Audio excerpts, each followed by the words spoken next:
സാങ്കേതിക സർവകലാശാലയിലെ പരീക്ഷാ കൺട്രോളർ അയോഗ്യനായി. പ്രൊഫസർ സ്ഥാനത്തു നിന്നും തരം താഴ്ത്തിയതോടെയാണ് കൺട്രോളർ ബിനു തോമസ് അയോഗ്യനായത്. പകരം കൺട്രോളറെ നിയമിക്കണമെന്ന വിസിയുടെ അപേക്ഷ മന്ത്രി തടഞ്ഞു.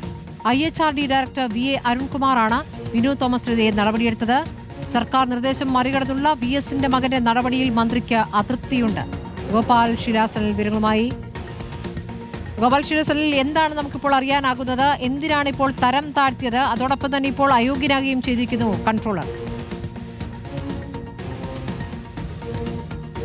സ്മൃതി, ഇതിൽ പ്രധാനപ്പെട്ട കാര്യം തൃക്കാക്കര മോഡൽ എഞ്ചിനീയറിംഗ് കോളേജിൽ പ്രിൻസിപ്പലായിരിക്കുന്ന കാലത്ത് ഡോക്ടർ വിനു തോമസ്, അതായത് ഇപ്പോഴത്തെ സാങ്കേതിക സർവകലാശാല അക്കാദമിക് ഡീനും അതിനോടൊപ്പം തന്നെ പരീക്ഷാ കൺട്രോളറും കൂടിയായ വിനു തോമസ് അഴിമതി കാണിച്ചു എന്ന ആരോപണത്തിന്റെ അടിസ്ഥാനത്തിലാണ് ഇപ്പോൾ ഈ അച്ചടക്ക നടപടി VA അരുൺകുമാർ, അതായത് അദ്ദേഹം IHRD ഡയറക്ടറാണ്, അദ്ദേഹത്തിന്റെ ഭാഗത്ത് നിന്ന് ഉണ്ടായിരിക്കുന്നത്. പ്രൊഫസർ സ്ഥാനത്ത് നിന്ന് അസോസിയേറ്റ് പ്രൊഫസർ സ്ഥാനത്തേക്ക് തരം താഴ്ത്തിക്കൊണ്ടുള്ള നടപടിയാണ് ഇത്.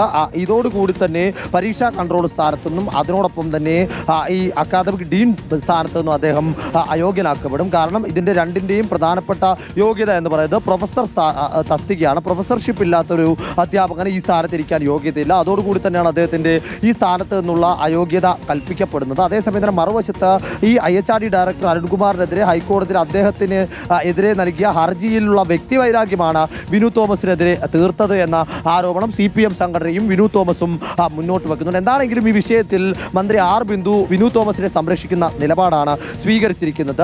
തൽക്കാലത്തേക്ക് പരീക്ഷാ കൺട്രോളർ ചുമതല നൽകാൻ ഒരാളുടെ പേരും വിവരങ്ങളും അടക്കം ഉന്നത വിദ്യാഭ്യാസ വകുപ്പിലേക്ക് VC സിസ തോമസ് ശുപാർശ നൽകിയിരുന്നു. പക്ഷേ ആ ശുപാർശ അംഗീകരിച്ചില്ല എന്ന് മാത്രമല്ല, തൽക്കാലം വിനു തോമസിനെ ഈ സർവകലാശാലയിൽ നിന്ന് വിടുതൽ ചെയ്യേണ്ടതില്ല. അരുൺകുമാറിന്റെ നടപടിക്കെതിരെ ഹൈക്കോടതിയിൽ വിനു തോമസ് നൽകിയ ഹർജിയിൽ എന്തെങ്കിലും തീരുമാനമായതിനു ശേഷം മാത്രം തുടർ നടപടി എന്ന തരത്തിലേക്കാണ് മന്ത്രി R ബിന്ദു ഈ നിലപാട് സ്വീകരിച്ചിരിക്കുന്നത്. അതിന് കാരണം അരുൺകുമാറിന്റെ നടപടിയിൽ വലിയ അതൃപ്തി R ബിന്ദുവിനുണ്ട്. കാരണം സർക്കാരിന്റെ ഉന്നത വിദ്യാഭ്യാസ വകുപ്പിന്റെ രണ്ട് പ്രധാനപ്പെട്ട കത്തുകൾ അവഗണിച്ചുകൊണ്ടാണ് അരുൺകുമാർ ഇത്തരത്തിലൊരു നടപടി സ്വീകരിച്ചിരിക്കുന്നത്. ആദ്യ രണ്ട് കത്തിലും പറഞ്ഞിരുന്നത് സർക്കാർ നടത്തിയ അന്വേഷണത്തിൽ വിനു തോമസിന്റെ ഭാഗത്ത് നിന്ന് ഒരു വീഴ്ചയും ഉണ്ടായിട്ടില്ല, അദ്ദേഹം അഴിമതി കാണിച്ചിട്ടില്ല, അതുപോലെ തന്നെ അദ്ദേഹത്തിനെതിരെ അച്ചടക്ക നടപടി എടുക്കരുത് എന്നൊരു പരാമർശമുണ്ടായിരുന്നു. രണ്ടാമത് നൽകിയ കത്തിൽ പ്രൊഫസർ സ്ഥാനത്തുള്ള ഒരാളെ അച്ചടക്ക നടപടി എടുക്കണമെങ്കിൽ അതിനുള്ള യോഗ്യത അല്ലെങ്കിൽ അർഹത ഡയറക്ടർക്കില്ല എന്നും ഉന്നത വിദ്യാഭ്യാസ മന്ത്രി അടക്കം ഉൾപ്പെടെയുള്ള പ്രധാനപ്പെട്ടവർ ഉൾപ്പെട്ടിട്ടുള്ള ഒരു എക്സിക്യൂട്ടീവ് കമ്മിറ്റിക്കാണ് അതിനുള്ള അർഹതയെന്നും അതുകൊണ്ട് തന്നെ ആ നടപടി എടുക്കരുത് എന്നും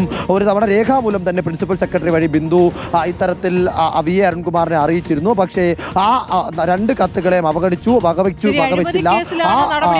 അഴിമതി കേസിൽ ഇപ്പോൾ മന്ത്രി നടപടിയെടുത്തതിനെതിരെ അതൃപ്തി പ്രകടിപ്പിച്ചിരിക്കുകയാണ്. ഇപ്പോൾ ആ നടപടി ഇപ്പോൾ തൽക്കാലം നിർത്തിവെച്ചിരിക്കുന്നു എന്നുള്ളതാണ്. VA അരുൺകുമാറിന് VSന്റെ മകൻ എടുത്ത നടപടിയാണ് ഇപ്പോൾ തടഞ്ഞു വെച്ചിരിക്കുന്നത്. ഗോപാൽ ഷിലാസനിലാണ് വിവരങ്ങൾ നൽകിയത്.